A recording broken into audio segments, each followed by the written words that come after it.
Today's guest is Dara Yin of API Rise Los Angeles, Asian Pacific Islander Reentry and Inclusion through Support and Empowerment. API Rise is an extended family of formerly incarcerated or detained Asian immigrants and refugees, Asian Americans, Native Hawaiians, and Pacific Islanders. API Rise embraces immediate and chosen family members, friends, and supporters in the Los Angeles County and Inland Empire regions. API's mission is to make freedom possible for the community of current and formerly incarcerated individuals, youth and families in high risk situations, allies, supporters, and their communities. They do this through culturally sensitive, direct support, education, power building, organizing, and advocacy. API Rise envisions true freedom and liberation for API communities living within a compassionate society that harnesses its community power. Our guest from API Rise, Dara Yin, has been working with API Rise for about 2 years, working as a program specialist for a year and a half, working with those coming home from incarceration to help them reintegrate into society. Dara is currently pursuing a master's in learning design and technology at USC, which involves instructional design and curriculum development applied in education. Welcome to the HC4S radio show, Dara. How are you? I'm good. I'm good. Thank you for having me today. I guess since you are a program specialist for API Rise, you kind of have to know what the organization is trying to do, obviously, right? And Yeah. I hopefully you can share a little bit about that work. But maybe can you tell the audience a little bit about yourself so they know who they're listening to today? Yeah, for sure. Yeah, obviously Dara. I grew up in California, Long Beach to be specific. I am of Cambodian descent. My family came from Cambodia during the genocide, the end of the genocide, and I was born here. Um, yeah, I committed a terrible crime at the age of 18, and I was incarcerated with the sentence of life without the possibility of parole. After 20 years, I was commuted by Governor Gavin Newsom, and my sentence was stricken, and it was replaced with an 18 to life sentence.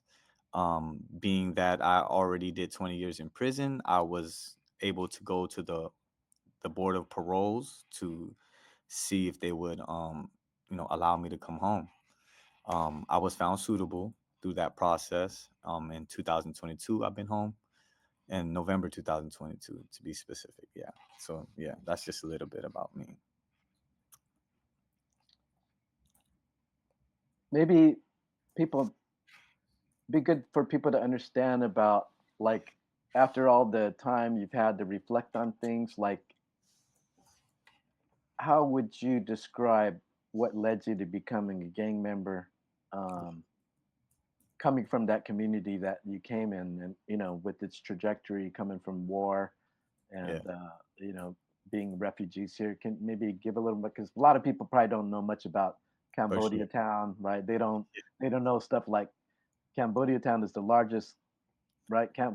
Cambodian population outside of Cambodia. Is that right? Yes, sir. It is. Well, like I said, during the genocide or after the genocide, a lot of Cambodians fled, and they fled here to Long Beach, California, also Stockton and Lowell. But as you said, like Long Beach is pretty much um, where a lot of us ended up. My mother specifically, we were actually sponsored in Florida, but moved to Long Beach because of the community. My mother spoke no English, couldn't read or write, and she needed that kind of help. And yeah, in Long Beach, it was a little. I mean, to us, it was normal, but after a lot of education, you understand it wasn't. Where we, as Cambodians coming to a minority-filled city with blacks and Mexicans, there was this automatic like racial tension that happened, right? I've just imagined 50,000 or 20 to 50,000 Cambodians placed in a city that had, very little resources for minorities to begin with. And then, you guys, end up having a lot of tension amongst these minorities. So just because of the finite resources that are available, and especially the space, right? There's not a lot of space, and not a lot of education. I'm sure that our fellow African Americans and Mexican Americans weren't educated on Cambodians coming to Long Beach in droves, right? They possibly could have felt some kind of way, and felt like they had to defend themselves, and which happened, and a lot of racial tension happened in the 90s, 80s, and 90s, amongst the Cambodians and specifically Mexican Americans, and that led to a lot of gangs being cultivated for Cambodians in response to a lot of the violence, and I was, you know, eventually as a youth, I grew up without a father, so um, the guys out on the block and in the parks were people that taught me everything I thought I needed to know as a man to be a man, and so I followed suit. I went along with it, and I learned things, and I committed myself to that lifestyle at such a young age that it was inevitable for us to eventually be destructive and hurt somebody, and that's what happened. You've been out for how long now? I've been home for 2 years now. Been home for 2 years. That's pretty good. Yeah. And then earlier offline, you were telling me you actually got a BA. Uh, Yes. While incarcerated, when I was on the road to transformation after about 10 years, and while incarcerated, and an opportunity when I was at Lancaster State Prison was that Cal State LA had offered a bachelor's degree program at the prison. So I had already received an AA degree through correspondence colleges.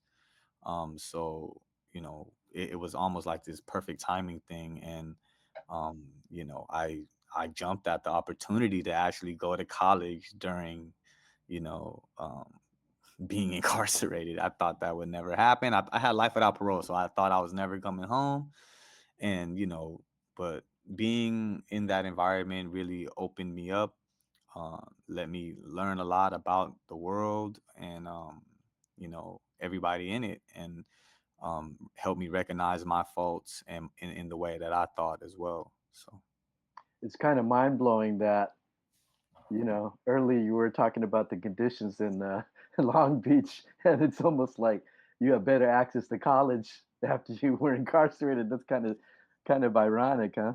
yeah, I mean, that's a yeah, it's and it's thankful to people, right? People made that happen. It wasn't like a government program. It was a person visiting the jail, and talking to men that have gotten their AA degrees and wanted to go move forward in college but couldn't afford to or whatnot, and then that person went and made it happen with the help of other people. So you know tells you a lot that if people really wanted to help each other, you could, and people helped us while we were incarcerated.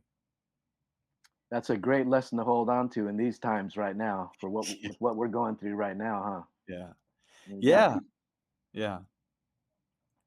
got people at the top, and they're like doing everything that's the opposite of that. Yeah. Yeah. And I mean, again, I hate to, like, because being incarcerated for 20 years, you watch TV a lot, right? And you read books, and so you have a lot of information. So watching like the political atmosphere sway the way it sways, it's not surprising to us, because we've seen it. A lot of people have seen it, but they don't remember, right? They don't remember, like, some of our democratic parties were in charge of certain situations that made certain things worse. So for what's going on right now, it's almost like that pendulum that just swings back and forth, right? And now it's, the other side's turn, or whatever side's turn to run the country, I guess. It's unfortunate. Run or ruin. Run or ruin, right? Or both, right? So run into ruin, maybe, right? So So obviously, you had your own challenges, re-entering, but now that you're working with a lot of others and trying to help them do the same, what do you think obviously the obvious ones that everybody runs into being the two that I like to focus on a lot is housing and healthcare.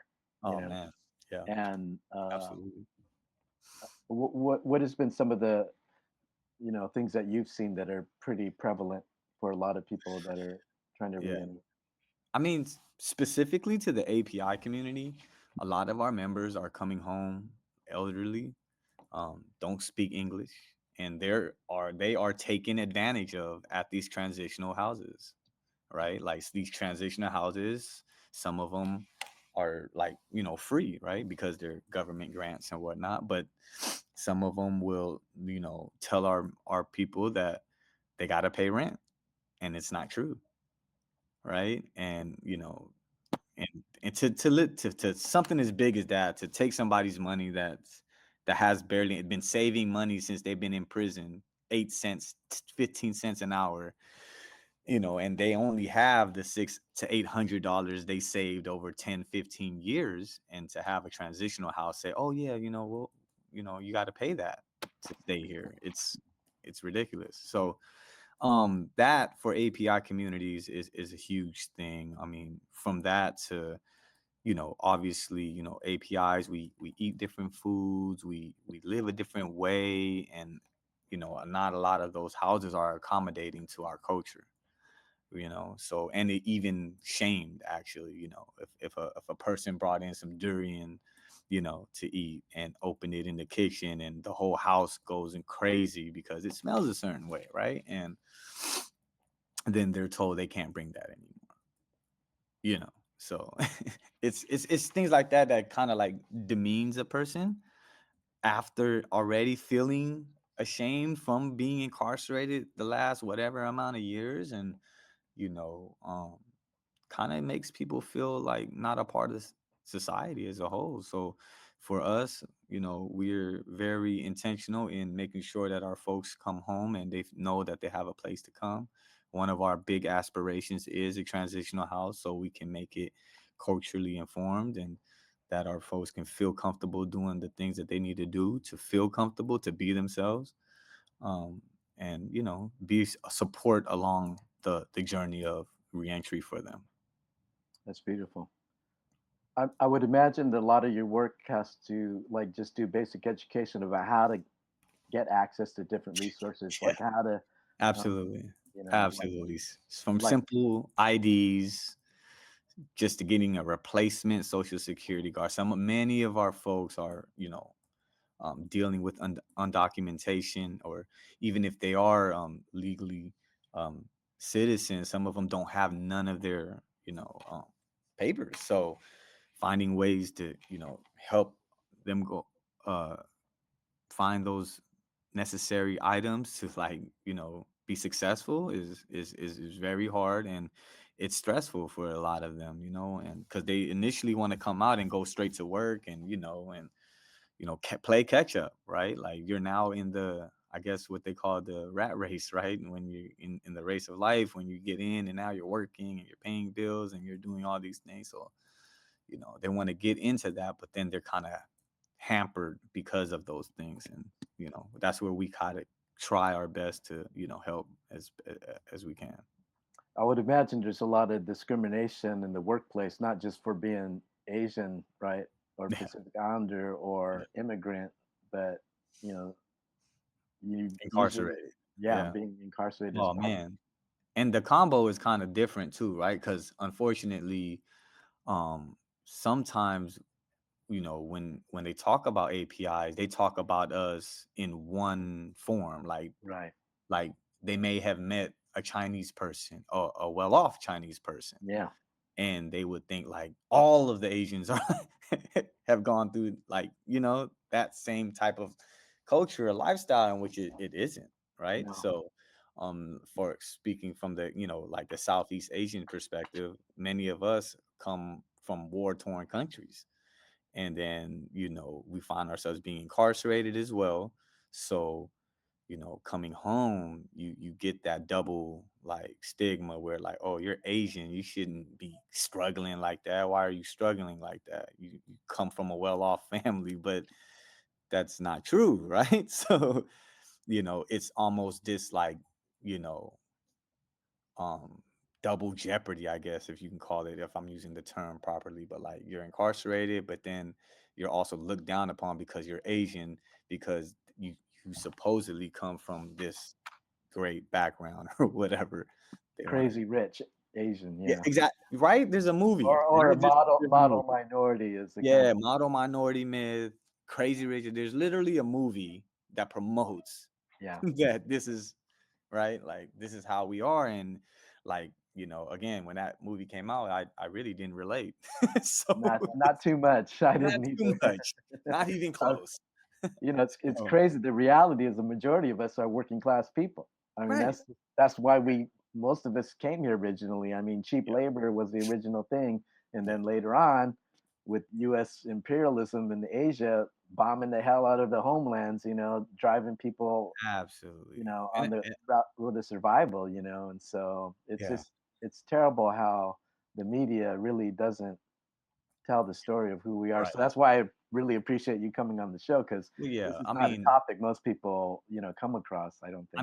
and even sentencing for those that are API, like like there isn't a research that I can find, but I know that if somebody did do it, like the average range of sentences per, like, person, and when it comes to the API community, like most of the people that I knew that were API, that was incarcerated, had long periods of sentences.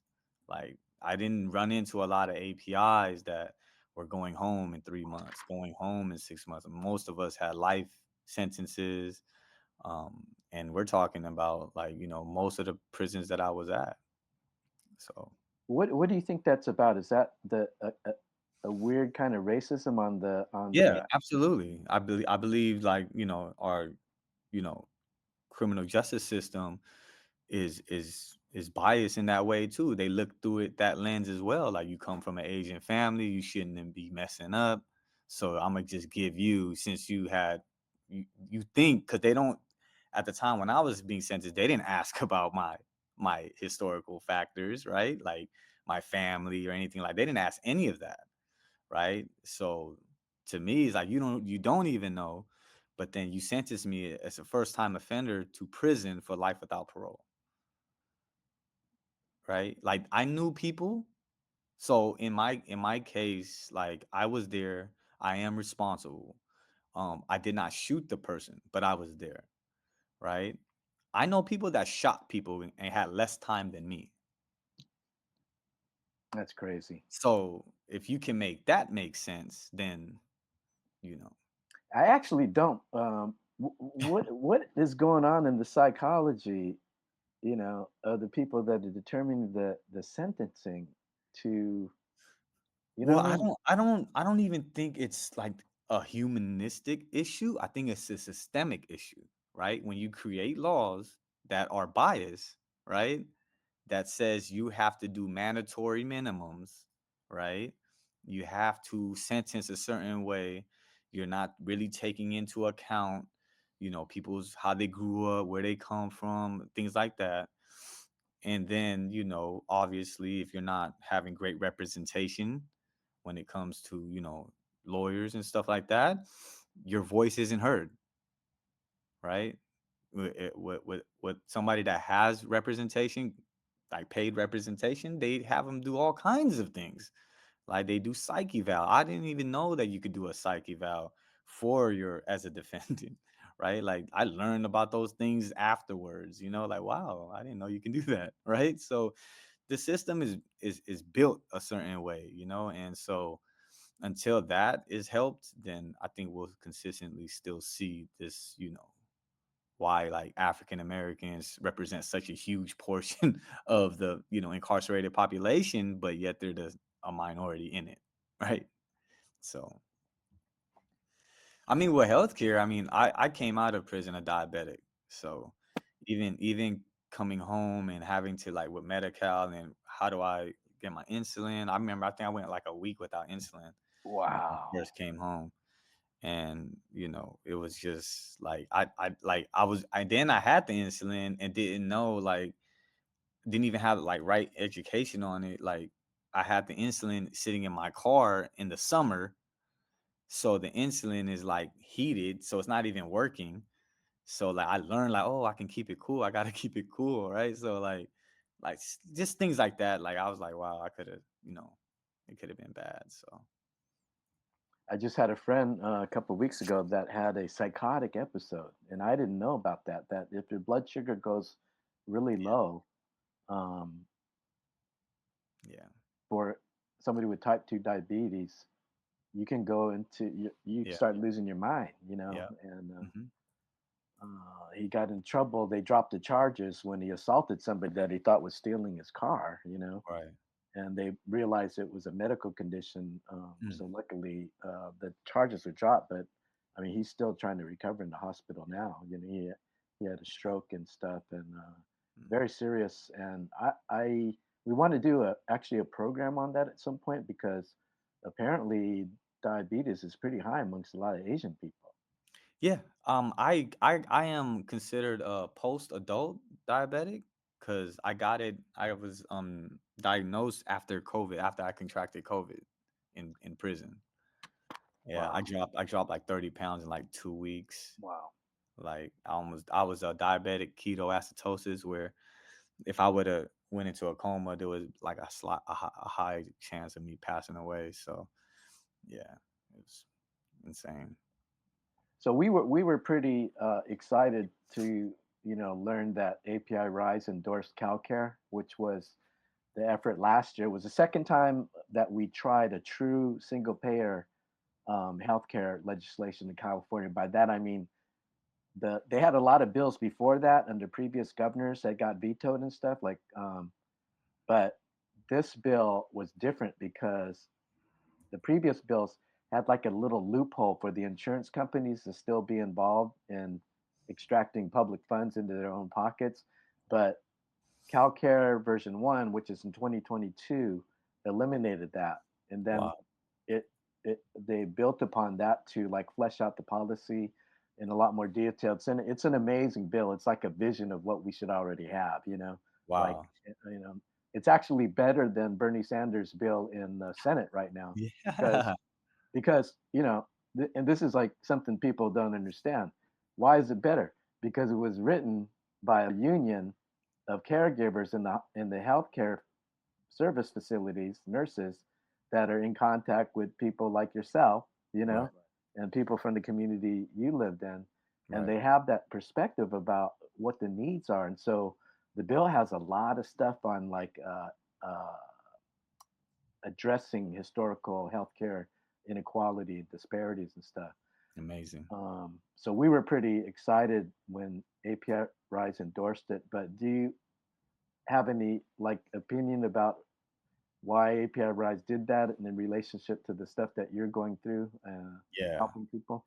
Yeah, I think API Raj endorsed it because of like a lot of our experiences. A lot of us are most of us are formerly incarcerated. So we have dealt with the healthcare system while incarcerated, and we know how, demeaning it can be, and how sometimes like how we heal. A lot of us have different different ways of healing because of our cultures and stuff like that. Coming from that experience, I mean, how could we not get behind that? I mean, and I know sometimes, like the API community can be a little split when it comes to those that are formerly incarcerated, because that kind of is a thing as well. But for us, we want to always be able to stand with our folks and make sure that we're represented and support those that are doing great work like yourself and the bill. So So maybe explain to people some of the particularities of the kind of activities that you help lead, with API Rise and yeah, absolutely. So for me, I am in charge of the prison in reach program, where we stay in contact with currently incarcerated folks. We have a database about 600 plus of folks that we're in constant contact with, that are incarcerated. We send them newsletters, we send them resources, um, support letters for the board or court. We also try to help with ICE detainees. Um, and then also, again, like we're me, Mike, and Billy, we do a lot of our care member support work where we actually are working one on one with a lot of the folks that are coming home that are API. And we help others too, not just API, but like our intentionality is API. But yeah, so we do a lot of like reentry work when it comes to that. We do a lot of educational workshops as well. We go do our workshops with other organizations in collaboration. So, um, yeah, that's kind of like the gist of what I do every day. So, Fantastic. Now, What's your take on? Uh, I thought it was horrible that those firefighters were risking their lives, you know, out mhm, there. They didn't even give a mask. I got reports from the front lines. They were out there breathing that deadly smoke, and that's they didn't even crazy. have masks for them. You That's know, crazy. I mean, I just like. So, what's your take on this whole, you know, school to prison pipeline? Some people are saying, that with the privatization of incarceration, Yeah, that a lot of the stuff that's going down is basically just a cover for a new slave labor industry. yeah. I mean, you know, I think that's kind of like it's new to the public now, but like that's been happening. Like they create prisons off of seventh grade statistics. Like they know people are going to go to prison, and they can find out through that kind of research. And that tells me that we're not investing into our education system, or we're not diversifying our education system. Our education system is westernized. We're not from the westernized hemisphere, right? So um a lot of that stuff don't relate to us, or we don't feel seen. So if you're not feeling seen at school, why would you listen to people? Like if my people aren't represented, or the techniques you're telling me my mother's techniques are witchcraft. I mean, i'm I'm not sick anymore. She helped me, right? So a lot of the times I think we're not represented in that way. So you know I can see that people can look at it that way too, because I believe it's real. I believe, why is it that you know correctional officers get paid $100,000 a year, but our teachers struggle to get paid 40 grand? It doesn't make sense. You pay a correctional officer 100 grand a year to watch adult people, to respond to them, not stop anything. They don't stop anything. They respond to it, right? But our teachers can prevent. They are with our kids 200 days a year, and you pay them 50 grand a year. It doesn't And make sense. all of the supplies that go into prisons, the jumpsuits and everything, those are all from private companies, Yeah, right? it comes like the soap, right? Right? Like all of that, all of those things come from there, and we're making it. We're making all of it. So, and it's, I mean, again, it's not just California. California may have 20 something prisons, but imagine all the other states in combination with those private contracts, right? I think who was it? The guy from yeah, Bob Barker. Bob Barker is literally one of the biggest privatizations in when it comes to that, right? Like from shoes to, soap, yeah, machines, all that. So, I mean, they found a way to make money off of it, and then once they knew that they had to make sure they can funnel more people in. And the only way to do that is to make the laws more discriminatory, to make the schools worse when you start redlining and zoning certain districts, right? Even the alumni system, right? Alumni supports the schools. Obviously, people in the hood don't got money to be giving back to their schools, but these rich areas, they have alumni. They can do that. They can go get every whatever they need for their school, but the schools in here can't. So they're steadily playing catch up.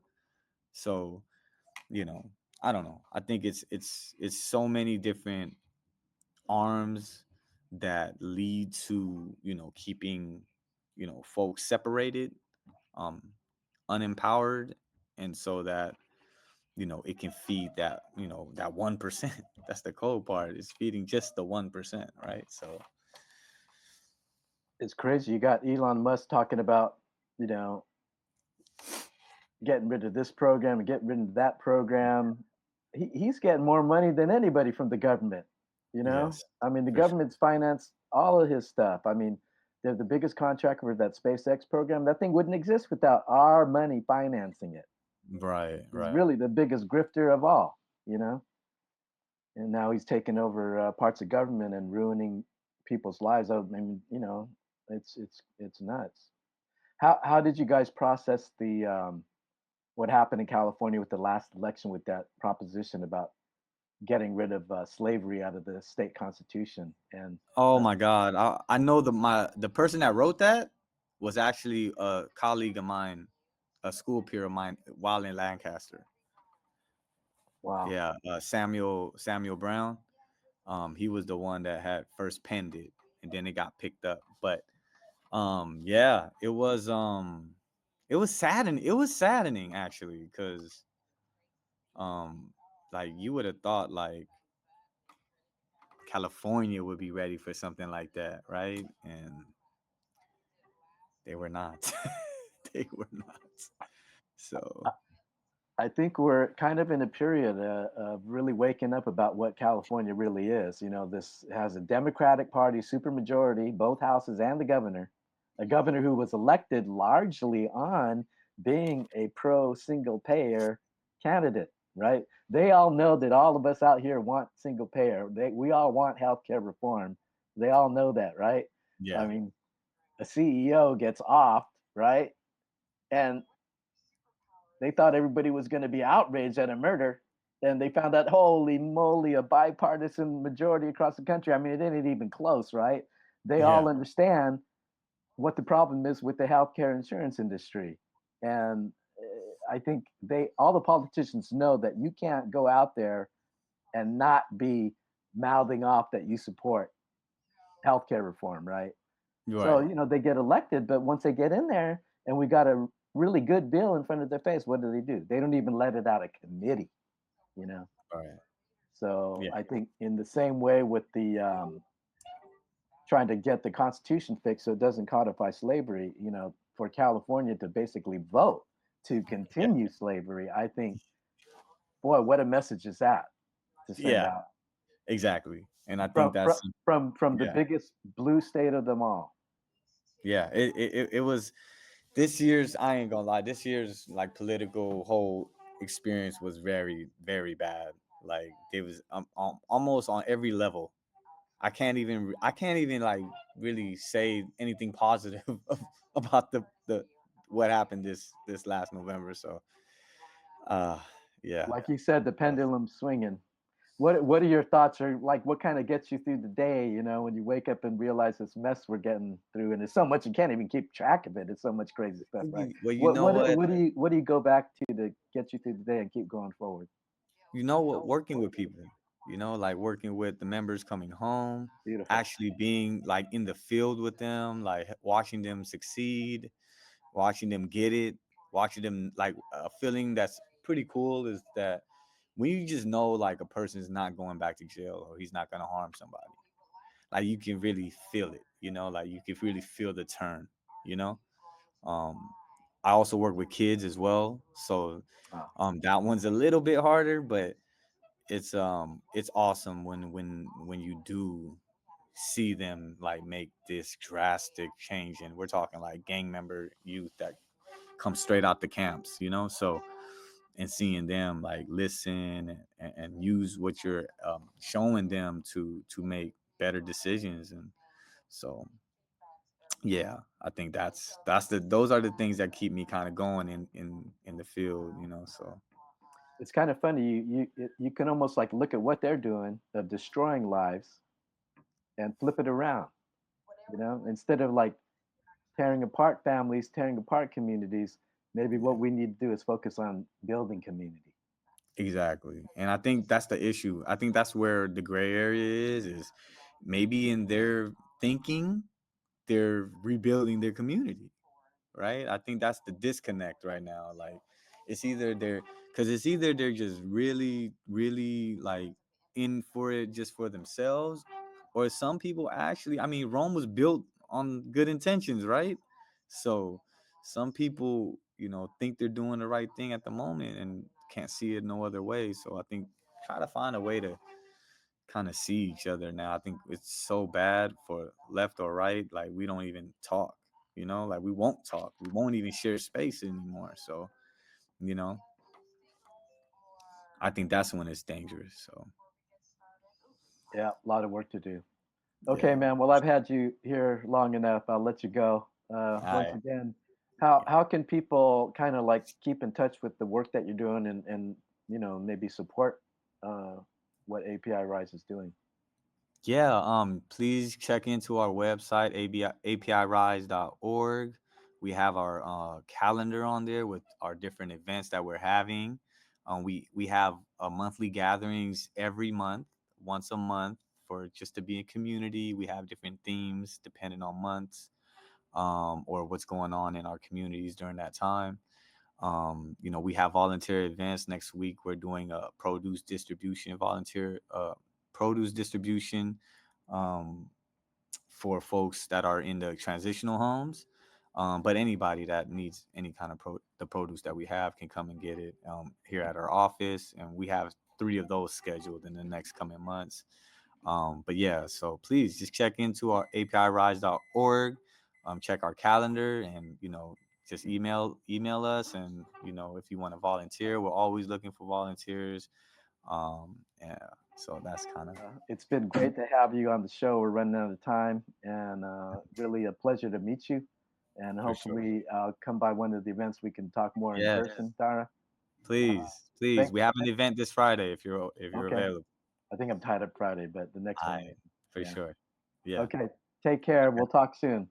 All right. Bye. Okay. Thank you.